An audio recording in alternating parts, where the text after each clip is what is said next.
क्या आता है कि आप और शबनम कॉलेज में साथ ही मतलब ऐसे पढ़ा करते थे, वहाँ से दोस्ती हुई, ऐसा कुछ था?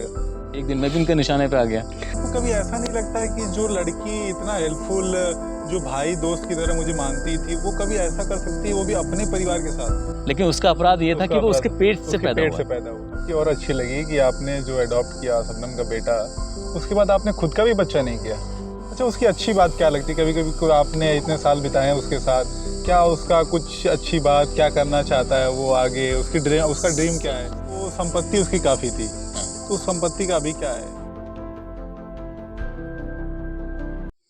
एक दशक पहले उत्तर प्रदेश के अमरोहा के बावनखेड़ी का एक मामला बहुत चर्चा में था। बावनखेड़ी की एक लड़की थी जिसका नाम था शबनम। उसने अपने प्रेमी के साथ मिलकर अपने ही परिवार के 7 लोगों की हत्या कर दी, जिसमें उसे फांसी की सज़ा सुनाई गई। जब उसे सज़ा सुनाई गई, वो जेल गई, तो वो 2.5 महीने की प्रेग्नेंट थी। उसे बच्चा हुआ। बच्चे को 6 साल तक ही जेल में रखा जा सकता है। उस वक्त उस बच्चे को अडॉप्ट करने के लिए, उसको उसका साथ देने के लिए, उसका देखभाल करने के लिए कोई भी सामने नहीं आया।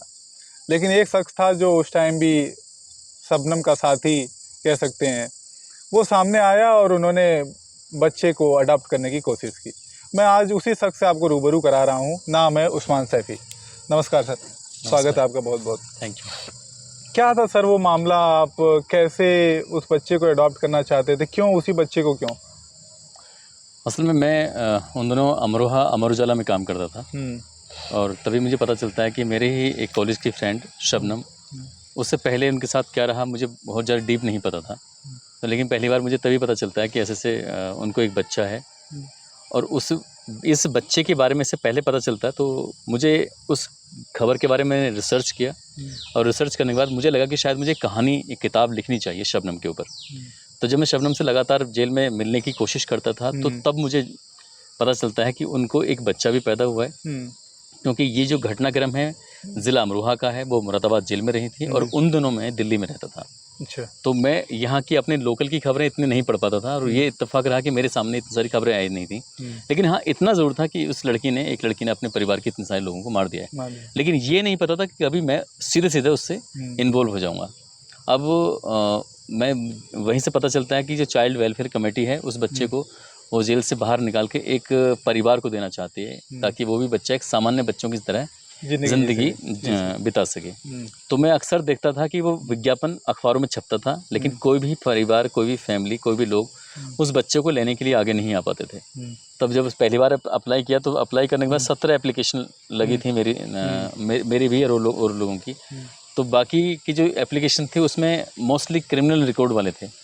एक फ्रेश, मतलब मेरा ही नाम फ्रेश था। लेकिन मैं अकेले रह गया तो इसलिए एप्लीकेशन उन्होंने रिजेक्ट कर दी। आखिरकार उन्होंने फिर भी एक बार एप्लीकेशन फिर डलवाई और पता चला कि इस बार कोई एप्लीकेशन ही नहीं आई थी। विज्ञापन के तौर से डलवाया विज्ञापन, हाँ, अखबारों में छपता था विज्ञापन, Amar Ujala, Dainik Jagran, Hindustan. Child welfare committee और ये बाल संरक्षण विभाग जो होता है, इस तरह के विज्ञापन निकालता रहता है जब किसी बच्चे को उनके माँ बाप की ज़रूरत होती है।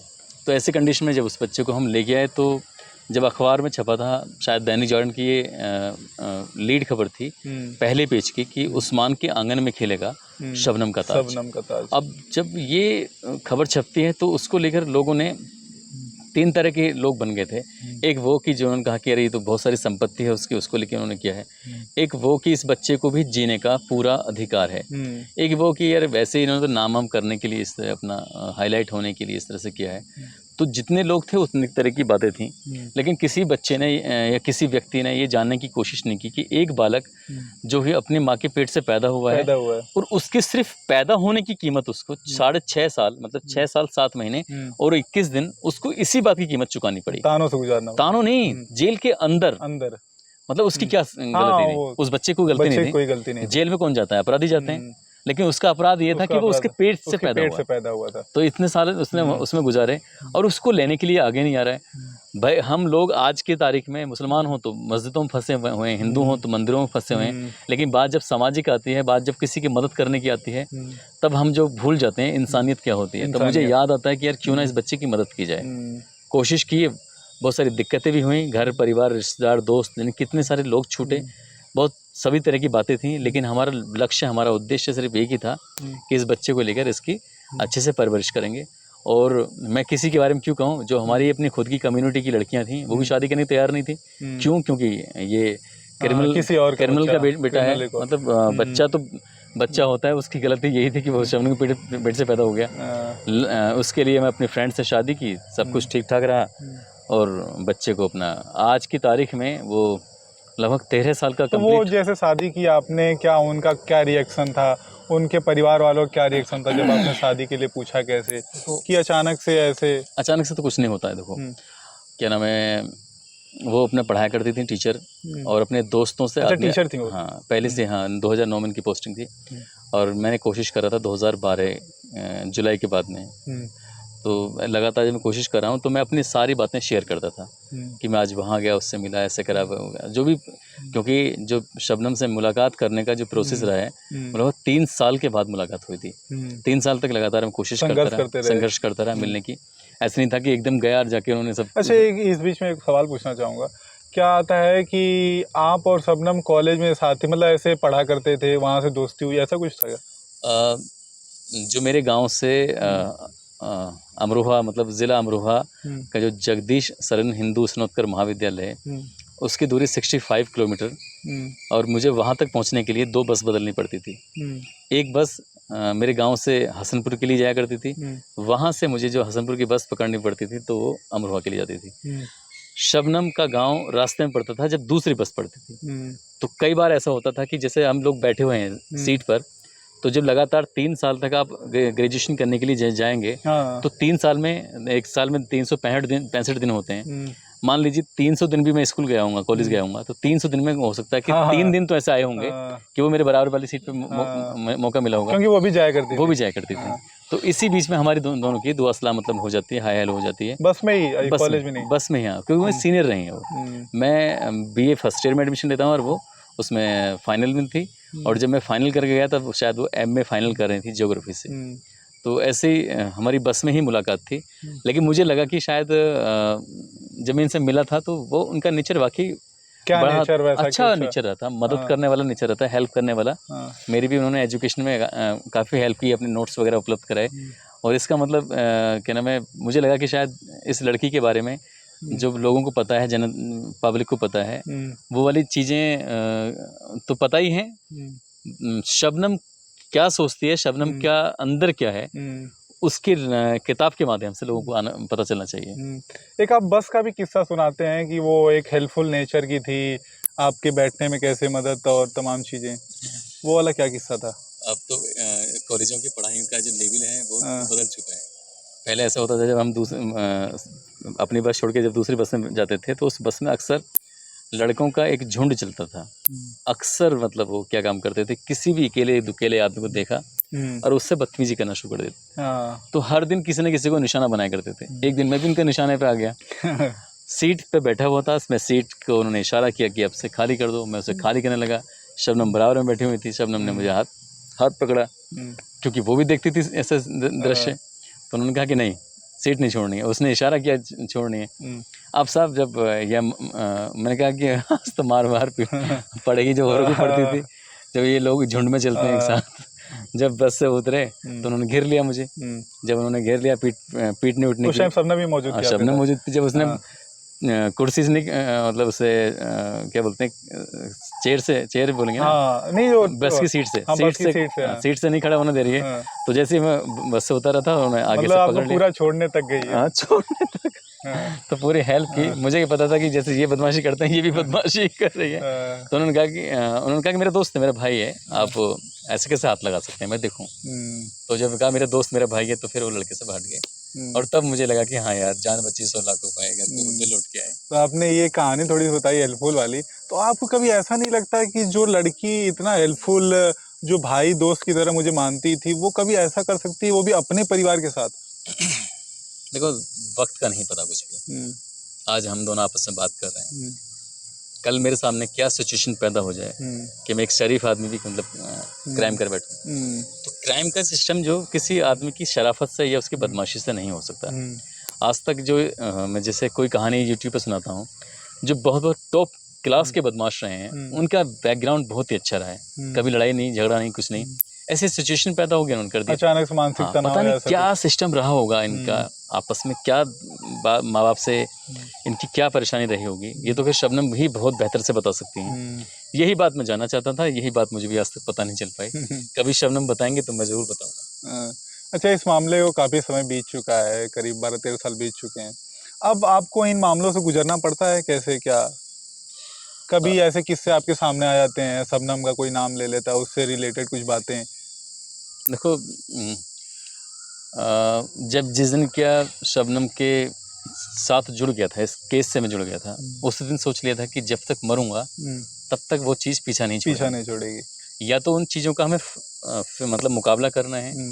अगर कोई हमें कुछ कह के जा रहा है उल्टा, तो हमें भी उसके बारे में उल्टा बोलना है, तो ये तो बिल्कुल इंसानियत बची नहीं है। उसका जवाब प्यार से देने की कोशिश करनी चाहिए। और मैं भी अपने बेटे को यही समझाने की कोशिश करता हूँ कि जो सवाल हैं वो तुम्हारा पीछा करेंगे।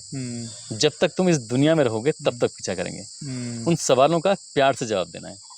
अच्छा, एक चीज़ आपकी और अच्छी लगी कि आपने जो अडॉप्ट किया शबनम का बेटा, उसके बाद आपने खुद का भी बच्चा नहीं किया। ये तो मेरी बीवी की शर्त थी। मैं उसकी मैं क्या बताऊँ, उन्होंने कहा कि अगर हम इस बच्चे को लेंगे तो फिर हम अपना बच्चा पैदा नहीं करेंगे, बल्कि इसके जैसे और बच्चे ले लेंगे, एडॉप्ट करेंगे। एडॉप्ट कर लेंगे, कोई दिक्कत नहीं। एक की जगह तुम 10 कर लो, एडॉप्ट कर लो, लेकिन अपनी कोख से पैदा नहीं करना है। तो मुझे थोड़ा सा कई बार लगता है कि यार अपना भी होना चाहिए, देखे तो सही कैसा होगा। लेकिन जो कहते हैं फिर और बच्चों में ही मैं वही खुशियाँ तलाश करने की कोशिश करता हूँ। तो इसलिए मुझे बच्चों से बहुत ज़्यादा लगाव है। आपके मैंने ब्लॉग देखे हैं, आप बच्चों से काफ़ी लगाव उनका आपका रहता है। कभी उनकी सेवा कर, मतलब सहायता कर दी, कभी चप्पल ऐसे कुछ, मतलब सेवा। अभी कहीं भी मिल जाते हैं तो एकदम सैल्यूट से हमारे अंकल बड़े बड़े प्यार से, तो अच्छा लगता है। मतलब एक चीज़ ये है सर कि जैसे अभी जो उनका बेटा है, ताज नाम है उनका, तो अभी कैसा उनका नेचर कैसा है? अब वो याद करते हैं उन पलों को कैसे, अपनी माता को, शबनम कैसे? 6 साल 7 महीने और 21 दिन उसने पैदा होने से लेके और सलाखों के पीछे जब तक उसने बाहर की दुनिया नहीं देखी थी, तो वो जो पीक टाइम था एक बच्चे के बुद्धि के विकास का जो वक्त था, तो वो चीज़ वहाँ गुजरी है। तो शायद वो कभी भूल पाए उन चीज़ों को। एक 12 बाई 12 का या 12 बाई 15 का कमरा, उसके अंदर 10-15 और महिलाएं और बहुत सारे बच्चे, किस तरह का माहौल रहा होगा, खान पीन से लेके उनके पहनावे तक। तो शायद वो जो इसकी ज़िंदगी के ब्लैक दिन हैं, तो वो कभी शायद उन्हें भूल पाए। और वही जो उसके बुरे दिन हैं वो उसकी ज़िंदगी पे हमेशा कहीं ना कहीं हावी रहते हैं। हम उन्हें भुलाने की कोशिश करते हैं, लेकिन लोग उनसे सवाल करके, जैसा अभी हाल ही में ताज़ा करा देते हैं, ताज़ा करा देते हैं, गाँव को कुरेद देते हैं एक तरह से। अभी पिछले महीने की बात है, शायद अप्रैल के फर्स्ट वीक में एक शादी थी, उस शादी में मैं गया। तो उस शादी में उन लोगों ने जो गांव के लोग हैं, महिलाएं हैं, औरतें इकट्ठी होकर आ रही हैं, क्योंकि मैं उस गांव में फर्स्ट टाइम गया था। तो बार बार वाकई ये शबनम का बेटा है, देखो ये शबनम का। तो वो बच्चा कितना परेशान हो रहा था, तो मैंने उसे बुलाया, मैंने पूछा कि क्या बात है, कैसे मूड खराब हो रहा है। तो उसने कहा कि वही सब बातें करते हैं। तो मैंने कहा अब हाँ, या तो हमें ऐसे ही, जैसे कि एक बार कैमरा घुमा दीजिए प्लीज़, ऐसे दिखाना है चारों तरफ का। या तो हमें इस तरह के जो जंगल है बिल्कुल अकेला एकांत, जब दूर दूर तक कोई आदमी नहीं दिखाई दे रहा है, या तो हमें ऐसी जगह पर रह लेना चाहिए, ठीक है। या फिर हमें एक समाज में अगर रहना है तो समाज के ताने बाने जो होते हैं ना, वो सुनने ही पड़ेंगे, इन्हें बर्दाश्त करने पड़ेंगे, उनसे लड़ना पड़ेगा। उनसे लड़ना नहीं है, उनका जवाब बड़ी खूबसूरती से देना है अगर आपको सरवाइव करना है तो। नहीं तो पता चला गुस्से में आ गया और कुछ उल्टा सीधा किसी के साथ कर बैठे, या कोई आपके साथ उल्टा सीधा कर बैठेगा, उससे बचना है। अच्छा, उसकी अच्छी बात क्या लगती? कभी कभी कोई आपने इतने साल बिताए हैं उसके साथ, क्या उसका कुछ अच्छी बात, क्या करना चाहता है वो आगे, उसकी उसका ड्रीम क्या है? सबसे अच्छी बात उसकी ये लगती है, जब किसी चीज़ को देखकर कोई लगता है कि वो देख के जो मुस्कुराता है ना एकदम खिलखिला के, तो बस मज़ा आ जाता है। जैसे कि वो कैसी मुस्कुराहट कैसे फील करता हूँ मैं, कि एक बेटी अपनी माँ के साथ मांग रही थी, घर के दरवाजे पे आती है, तो उसकी माँ को तो मैंने 10 रुपये दे दिए, और बच्ची के लिए मैं एक बादाम शेक रखा हुआ था, उसके शेक लाया, उस लाके मैंने उसको दे दिया। तो उसने जो उस बादाम शेक को पीने के बाद जो एक उसके चेहरे पे स्माइल आई थी, वो वैसी स्माइल के लिए तो मैं तरस जाता हूँ। वो जब स्माइल करता है वैसी वाली, अब कैसी, जैसे कि उसको मैंने अभी हाल ही में एक मोबाइल खरीदा, वीडियो बनाने के लिए काफ़ी कॉस्टली मोबाइल था। तो एक दिन मुझे गुस्से में वो चल नहीं रहा था, मैंने किसी साले को फेंक के मार दूंगा मैं इससे होता है कई बार। तो मुझसे बोला, अरे पापा इसे क्यों फेंक के मार रहे हो, आप इसे फेंकोगे नुकसान हो जाएगा, इसे मुझे दे दो। तो मैंने कहा एक इतना महंगा मोबाइल चला गया, तो मुझे इतनी हंसी आई। तो वो जो चेहरे के भाव में ना, बस वही मैं तलाश करने की कोशिश करता रहता हूँ। हालांकि मेरा प्रेशर रहता है उस पर कि तू बड़ा यहाँ से पढ़, अच्छे से पढ़ेगा, लोगों को पढ़ाई से ही जवाब मिल सकता है, लोगों को एजुकेशन ही जवाब दे सकती है, बाकी कोई दुनिया की चीज़ नहीं है। अगर खामोश रहोगे तो अच्छा। इस बीच उस टाइम पे जब आपने बच्चे को अडॉप्ट किया ताज को, तो बहुत खबरें चली कि आप अडॉप्ट करने का आपका वजह जो थी वो संपत्ति उसकी काफ़ी थी। तो संपत्ति का अभी क्या है? संपत्ति आज भी है, और शायद जब तक ये दुनिया रहेगी संपत्ति रहेगी। वो किसके नाम पे? किरदार बदलते रहेंगे। संपत्ति अभी भी शायद ये नाम तो इसके पापा के ही रही होगी, या फिर वहाँ से हट गई होगी, पता नहीं क्या रहा है, लेकिन बताते हैं कि अच्छा बड़ा घर है। तो अभी वो उस पर क्या, कोई तो उसकी देखभाल ही करता होगा? उसके शबनम के सगे चाचा हैं और चाची हैं, वो उसकी देखभाल कर रहे हैं ज़मीन की। जिस दिन के हम बच्चे को लेके आए थे, तो शबनम ने मुझसे 2 शर्तें रखी थी। एक शर्त ये कि इसका नाम बदल देना, कि जिस नाम से कुछ नहीं रखा है, वो चीज़ें तो फिर भी पीछे करेंगी, तो नाम तो मैंने नहीं बदला। फिर दूसरा उसने ये बोला कि कभी मेरे गाँव मत जाना, अमरोहा के बावन खेड़ी। अगर आप मेरे गांव जाओगे तो लोग आपसे नाराज हो जाएंगे। तो बहुत सिंपल सी बात है, यहाँ से एक लॉजिक लगा लेना चाहिए कि जो लड़की खुद नहीं चाहती है कि मैं उसको, उसके बच्चे को लेकर वहाँ जाऊँ और मैं खुद वहाँ जाऊँ, तो वो इसका मतलब वो खुद भी नहीं चाहती है कि मैं उस ज़मीन से दूर रहूँ, कि वो ज़मीन एक झगड़े की जड़ है। 7 लोगों का मर्डर हुआ, शबनम और प्लस सलीम। अगर ज़मीन को लेके ही मारा है तो 7 वो और 2 जने ये, शबनम शबीम 9 जने हो गए। 9 की बर्बादी पूरी तरह से, 2 की सलाखों के पीछे, 7 की तो हमेशा के लिए जिंदगी खत्म हो गई। बाकी के उसके चाचा चाची 2 ये बचते हैं। आप उनकी हालत देखना, ना ढंग के उनके पास कपड़े मिलेंगे, ना ढंग के पहनने को मिलेगा, ना ढंग का खाने को मिलेगा। अगर उस ज़मीन में रह के कुछ ढंग की चीज़ नहीं मिल रही है, तो यार मैं क्यों अपना ढंग खराब कराने के लिए वहाँ जाऊँ? मुझे तो बिल्कुल भी नहीं चाहिए। अब रही बात ये कि उस भविष्य में उसका क्या होगा, भविष्य में गवर्नमेंट से बड़ी ताकत तो होती नहीं है। सरकार को एक काम करना चाहिए, उस ज़मीन को सारा अपने हैंड ओवर ले ले। वो 7 लोगों की जो हत्याएं हुई हैं उनके नाम से कुछ ना कुछ स्कूल, कॉलेज, स्कूल बनाते हैं, कॉलेज बनाते हैं, और तुम्हारे की हॉस्पिटल बनाते हैं उस ज़मीन में। तो कम से कम जब तक वो संस्थाएं रहेंगी तब तक उन मरने वालों का बेचारे को नाम चलता रहेगा।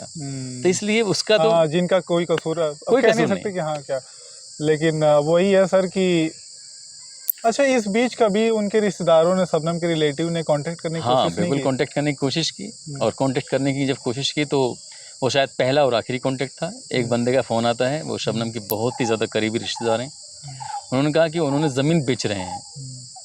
मुझे बहुत ज़्यादा गुस्सा आया, और मैंने कहा कि काश आपने ये फ़ोन करके पूछा होता कि बेटा कौन सी क्लास में पढ़ रहा है, उसको क्या सब्जेक्ट पसंद है, उसको खेल में कौन सा खेल पसंद है, खाने में उसको क्या पसंद है। अगर आप उससे रिलेटेड सवाल करते तो शायद मैं आपकी इस बात को सुनने की कोशिश करता। अब फ़ोन किया है, आज के बाद फ़ोन मत करना। तो वो फ़ोन आखिरी फ़ोन था और पहला फ़ोन था, फिर नहीं आया किसी का फ़ोन। इन सब बातों के बीच एक बहुत अच्छी बात ये लगी कि सर ने कहा कि हम लोगों को धर्म मजहब से उठ के बहुत ऊपर इंसानियत पे भरोसा करना चाहिए, इंसानियत दिखानी चाहिए, और सर ने वो किया भी।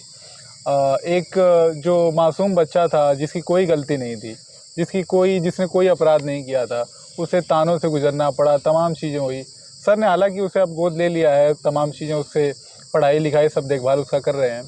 तो मेन मकसद यही है कि अपने धर्म मजहब से ऊपर उठ के आप इंसानियत को दिखाओ। बाकी इस वीडियो में इतना ही, और इस चैनल को सब्सक्राइब करें, लाइक करें, शेयर करें। धन्यवाद।